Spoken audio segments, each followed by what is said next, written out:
Dans cette nouvelle vidéo, je vais essayer de comparer pour vous les modèles de rédaction du théorème de Pythagore et du théorème de Thalès, ainsi que de leurs réciproques. Et on va essayer de mettre en avant les points communs qui existent entre ces différentes rédactions. Commençons par rappeler qu'en géométrie, il y a deux grandes notions qui traversent tous les programmes du collège, à savoir la notion de droite perpendiculaire et bien évidemment la notion de droite parallèle. À ces deux grandes notions correspondent de grands théorèmes de la géométrie, le théorème de Pythagore pour les droites perpendiculaires, car vous savez que le théorème de Pythagore s'applique dans des triangles qui sont des triangles rectangles, c'est-à-dire des triangles dont deux côtés sont perpendiculaires.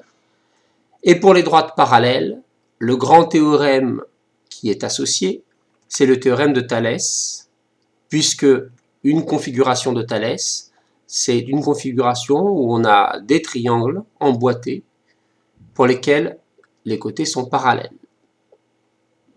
Alors dans ce qui va suivre, je vais faire figurer en vert ce qu'on appelle les hypothèses, c'est-à-dire les données du problème, ce que l'on sait dès le départ, et en rouge, la conclusion, autrement dit ce que l'on cherche, ce que l'on peut trouver.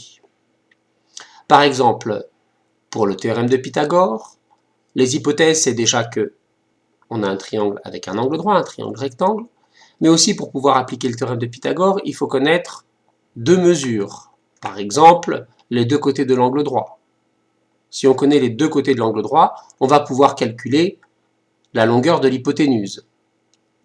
Ou alors, si on connaît la longueur de l'hypoténuse, on va pouvoir calculer le côté de l'angle droit manquant.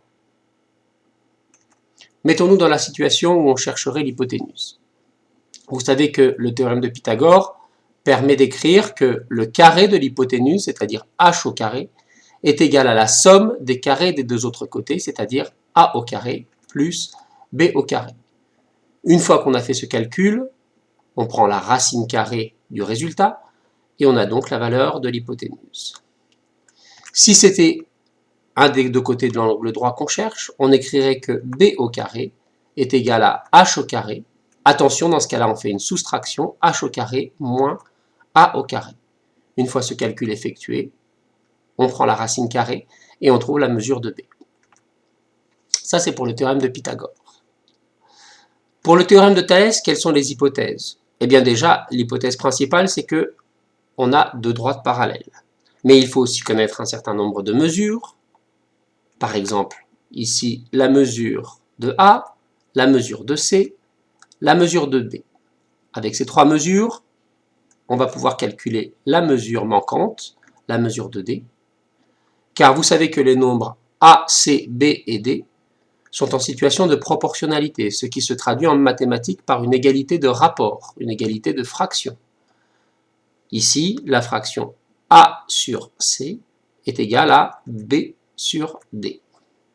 De là, on peut trouver B par les produits en croix. On écrit que D est égal à C fois B divisé par A. Voilà, j'appelle ces rédactions Pythagore 1 et Thalès 1. Ce sont les rédactions des théorèmes dans le sens direct. Je dis ça car vous savez que ces deux théorèmes ont chacun une réciproque et une contraposée. Il y a la réciproque et la contraposée du théorème de Pythagore, et il y a la réciproque et la contraposée du théorème de Thalès. Alors commençons par voir pour le théorème de Pythagore. Déjà, les hypothèses ne sont pas les mêmes, et ce qu'on cherche non plus. Dans le cas du théorème de Pythagore, on connaît la mesure des trois côtés, et on cherche à savoir si le triangle est ou non rectangle. Dans ce cas-là, on va procéder à une rédaction que j'appelle les rédactions rideau. C'est-à-dire qu'on va calculer deux nombres, puis on va les comparer pour voir s'ils sont égaux ou non. Quels sont ces deux nombres? Eh bien déjà, on va calculer le carré du plus grand côté. On ne sait pas encore si c'est l'hypoténuse ou pas, car on ne sait pas si le triangle est rectangle.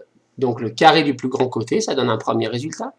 Puis on calcule la somme des carrés des deux plus petits côtés, ce qui donne un autre résultat.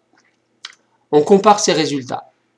Si ces résultats sont égaux, alors on peut en conclure que d'après la réciproque du théorème de Pythagore, le triangle est bien rectangle. Ça, c'est pour la réciproque. Si les deux résultats n'étaient pas égaux, alors on peut conclure que d'après la contraposée du théorème de Pythagore, le triangle n'est pas rectangle.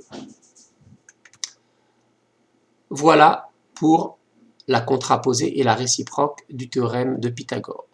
Passons maintenant au théorème de Thalès. Alors, dans ce cas-là, là aussi, les hypothèses vont changer. Ce qu'on va chercher à savoir, c'est si les droites sont parallèles ou non. Alors, dans ce cas-là, on va connaître les quatre nombres A, C, B et D. Et on veut conclure, pour savoir si les droites que vous voyez ici en rouge sont parallèles ou ne sont pas parallèles. C'est encore une rédaction rideau, c'est-à-dire qu'on va calculer deux choses pour les comparer. On calcule séparément ces deux choses. Là, les deux choses à calculer sont des fractions. La première fraction, c'est A sur C. Ça donne un premier résultat. La deuxième fraction est B sur D. Ça donne un deuxième résultat.